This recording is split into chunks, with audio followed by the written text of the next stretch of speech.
C'est le Culture Mag, votre rendez-vous quotidien avec les arts et les spectacles. Merci d'être avec nous. Nous irons aujourd'hui poser quelques questions à l'écrivain iranien Abnouz Shalmani. Elle vit en France et vient de sortir un livre plutôt osé qui pose la question du sexe et du plaisir dans l'islam.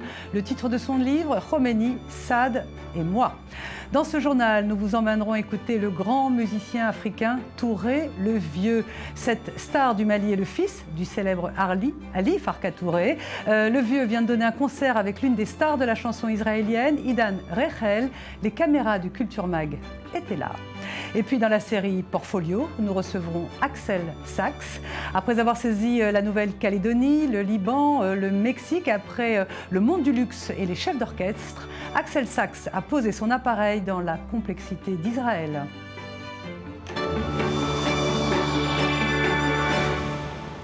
Voilà pour le sommaire. Bonjour à tous. On l'appelle Vieux, tout simplement, et il ne s'en offusque évidemment pas. Vieux Touré est l'une des stars du Mali, d'abord parce que c'est un musicien hors pair, ensuite parce qu'il est le fils du bluesman Ali Farka Touré. Les fans de foot se souviennent que Vieux a inauguré en chanson le Mondial 2010. Vieux Touré a également joué avec les plus grands, Alicia Keys, Shakira, et il noue une amitié très particulière avec le musicien israélien Idan Rechel. Les deux viennent de se retrouver à Tel Aviv, alors Daniel Campos, Charlotte Attal avec David Gombin n'ont pas pu s'empêcher de poser leur caméra.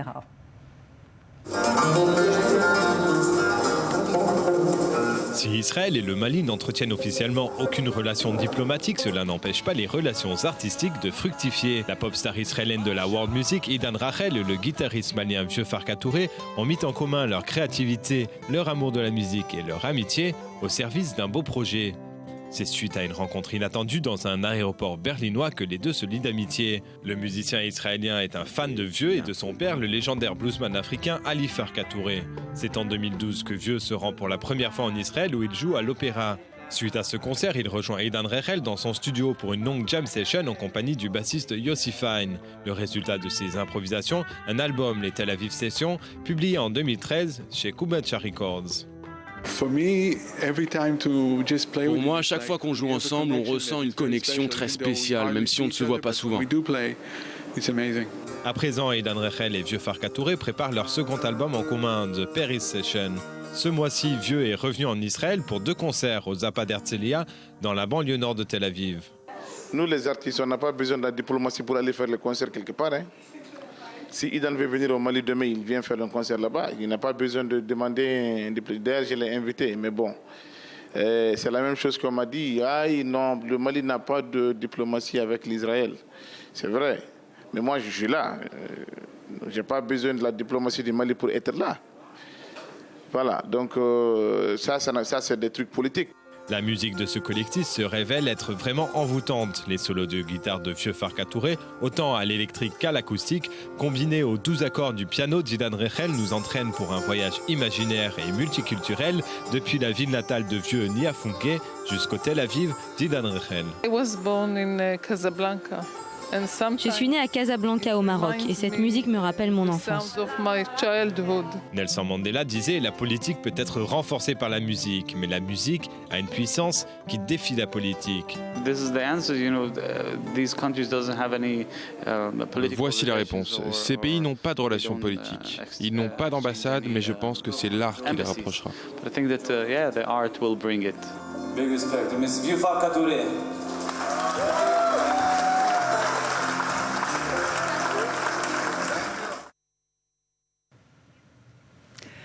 La nouvelle a fait le tour de la toile et a été reprise par les médias. Et pour cause, en Hollande, un sex shop en ligne propose des produits érotiques halal. Les journaux s'en sont emparés. Alors même s'il s'agit en fait d'une fusion économique entre un site de vente en ligne de produits cosmétiques et le géant des sex shops hollandais, ça a fait le buzz.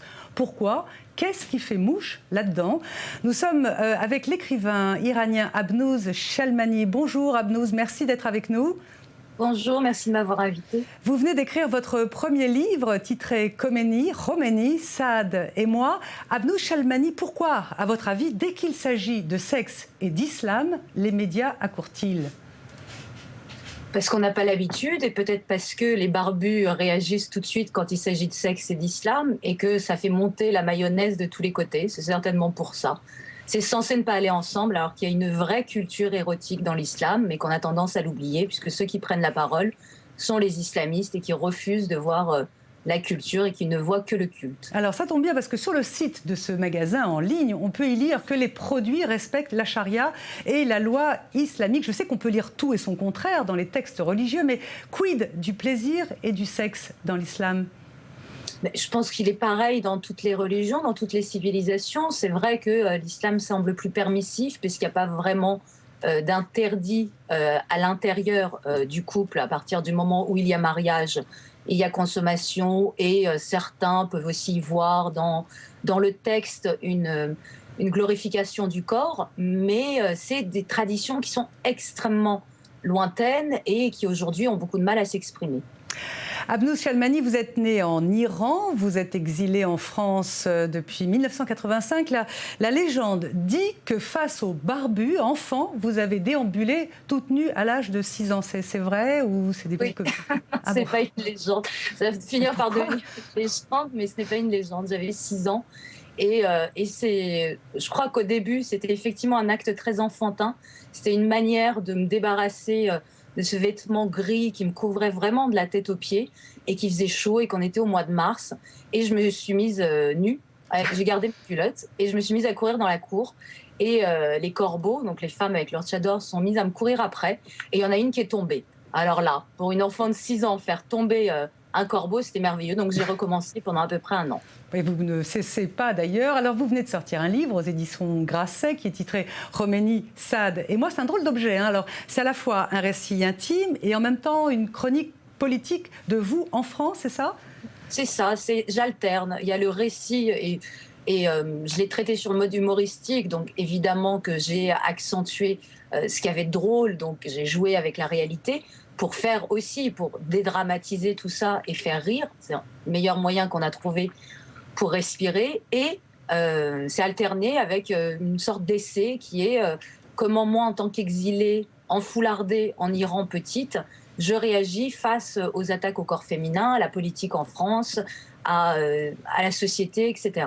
Essayant de donner une vision globale comme ça du corps féminin dans l'espace public. Alors Abnouz, pendant que vous parliez, on est en train de regarder les images de vidéos de ces femmes iraniennes qui ont publié une vidéo où elles se dénudent.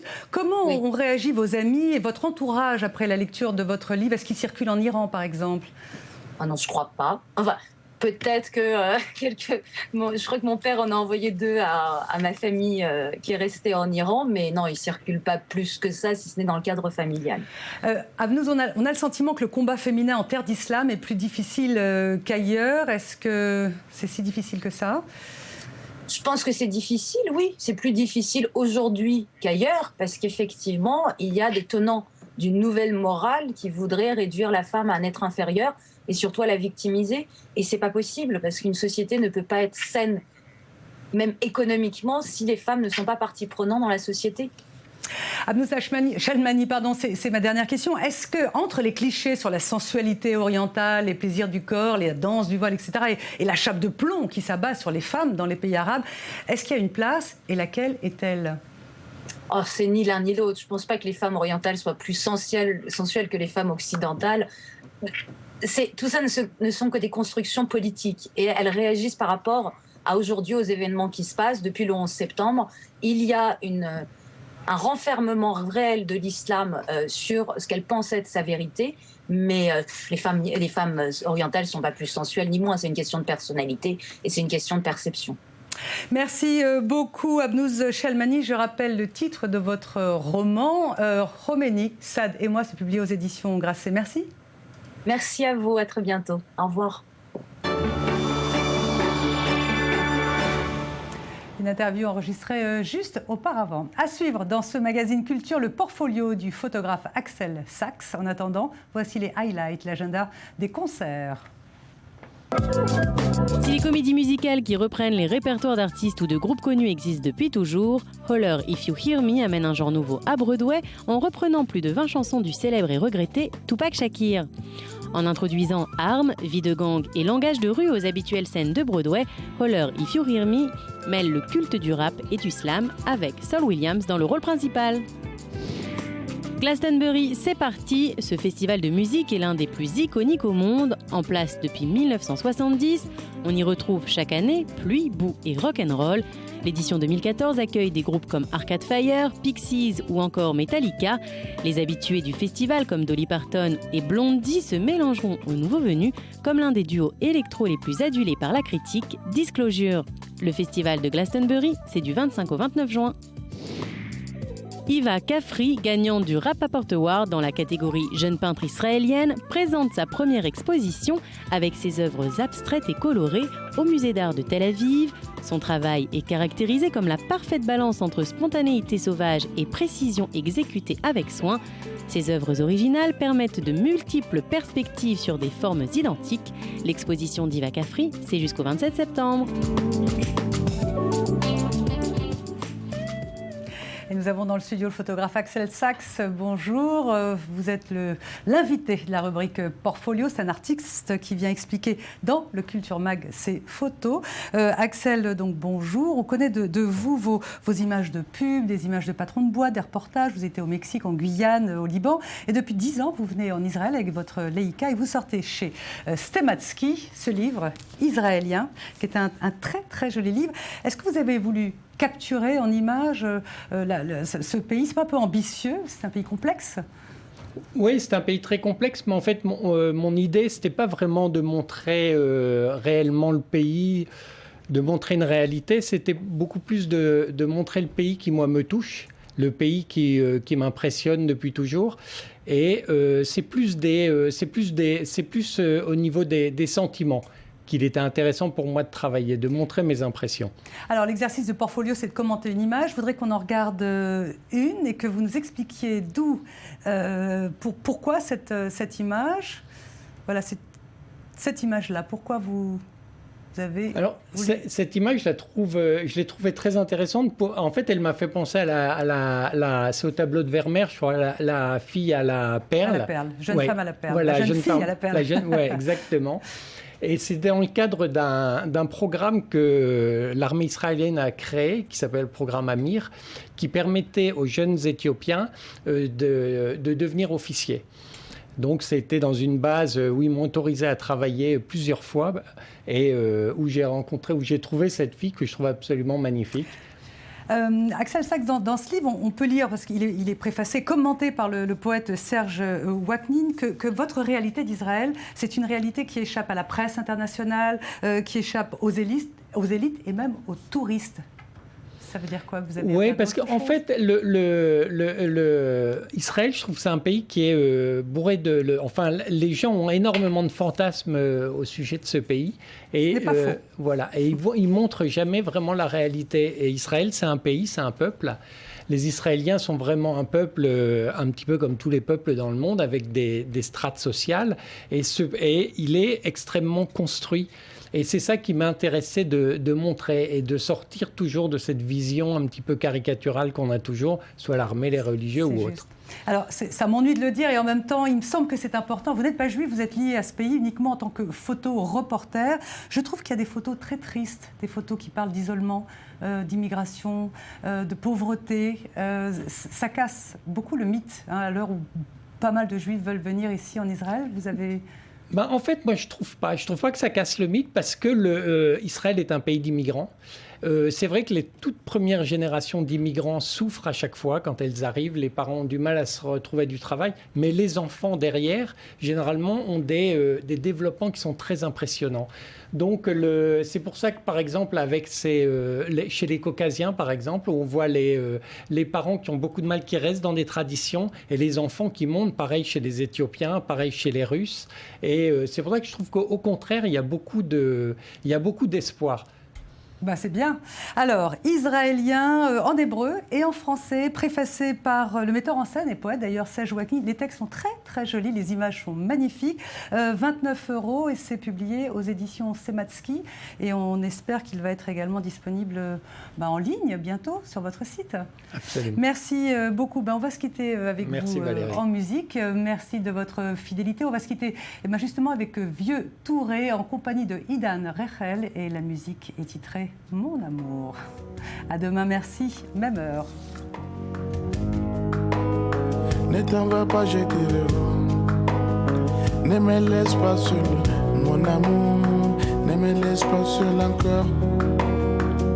Je dirais c'est difficile. Ne t'en va pas, je dirais. Ne me laisse pas seul, mon amour. Ne me laisse pas seul. Je dirais c'est si difficile.